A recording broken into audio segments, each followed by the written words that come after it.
Bonjour, bienvenue dans la série sur l'électrodynamique classique. Donc continuons sur la jauge de Coulomb. Alors le potentiel vecteur vérifie l'équation d'onde inhomogène, nabla carré A moins 1 sur C carré D de A sur dt carré égale moins mu 0 J plus 1 sur C carré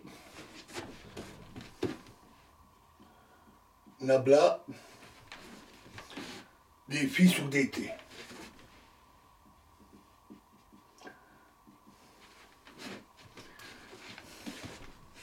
Le terme contenant le potentiel scalaire peut en principe être calculé avec la solution qu'on a vue à la fin de la vidéo précédente.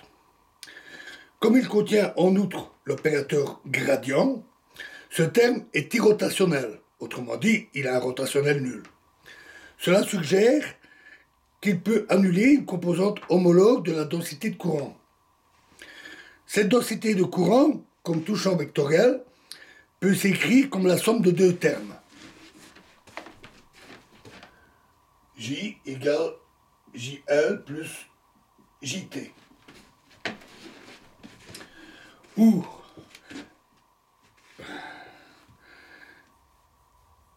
JL est le courant longitudinal ou irrotationnel qui vérifie nabla JL égale 0. Pardon, nabla croix JL égale 0. Et JT est le courant transverse ou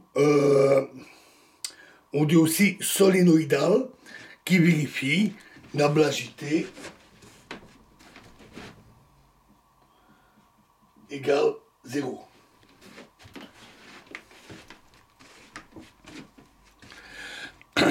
Alors, l'identité vectorielle, nabla croix, nabla croix, J égale nabla J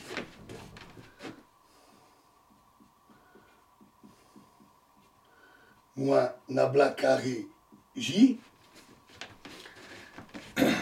et la relation nabla carré de 1 sur x moins x prime égale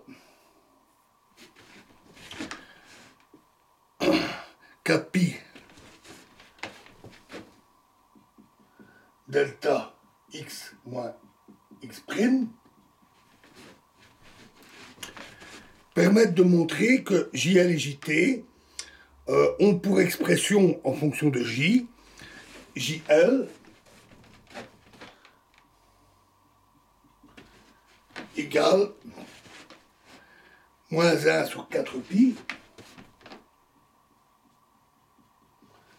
fois nabla intégrale de nabla J,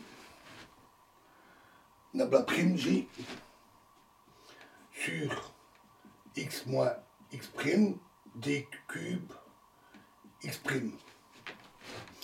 Et JT est égal à 1 sur 4 pi nabla croix intégrale de J sur x moins x prime d cube x prime.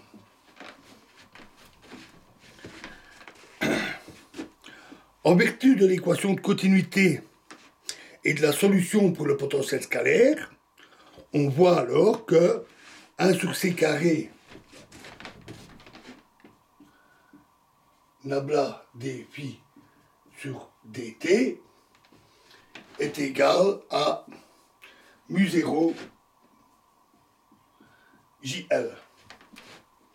Et donc annule la composante JL dans le courant. Et ainsi, la source de l'équation d'onde vérifiée par A s'exprime uniquement à l'aide du courant transverse. Nabla carré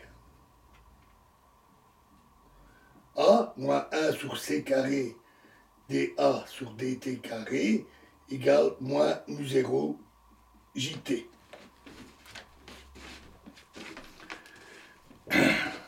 C'est bien entendu là l'origine de l'expression jauge transverse. L'expression jauge radiative ou jauge de rayonnement vient du fait que les champs de rayonnement transverses sont donnés par le seul potentiel vecteur.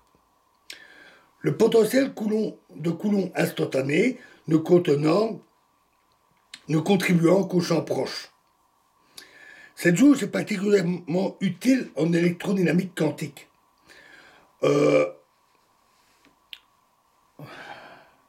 Une description quantique des photons exige la quantification du seul potentiel vecteur. En fait, quand on travaille pour les très hautes énergies, là, on a besoin d'une formulation relativiste, donc on passe à la jauge de Lorentz, c'est indispensable, et alors on se traîne, comme un boulet, des composantes qui n'ont pas de signification physique. On doit donc implémenter une méthode, il en existe plusieurs, qui permettent de ne garder que les composantes physiques, qui sont les composantes transverses.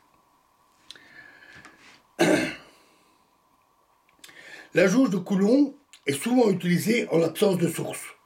On a donc dans ce cas-là phi égale 0.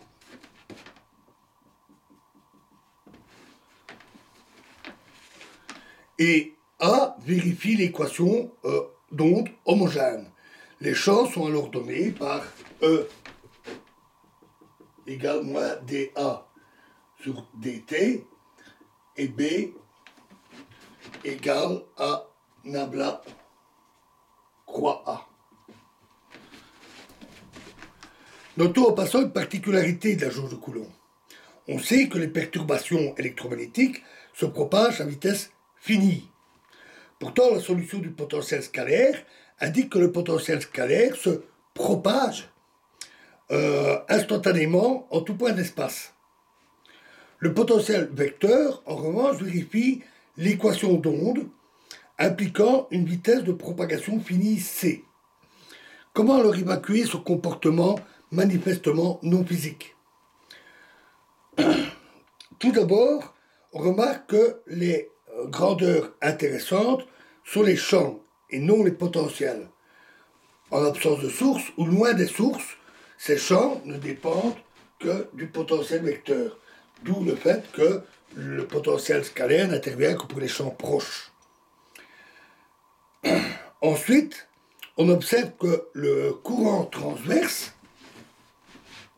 ici, s'étend dans tout l'espace, même si J est localisé. Force alors est de constater qu'en jauge de Coulomb, donc uniquement dans cette jauge, le potentiel scalaire a un caractère d'artefact mathématique, il n'y a pas d'équivalent physique, et seul importe le potentiel vecteur en réalité. Voilà, alors dans la prochaine vidéo, nous parlerons des fonctions de Green de l'équation d'onde. Je vous remercie.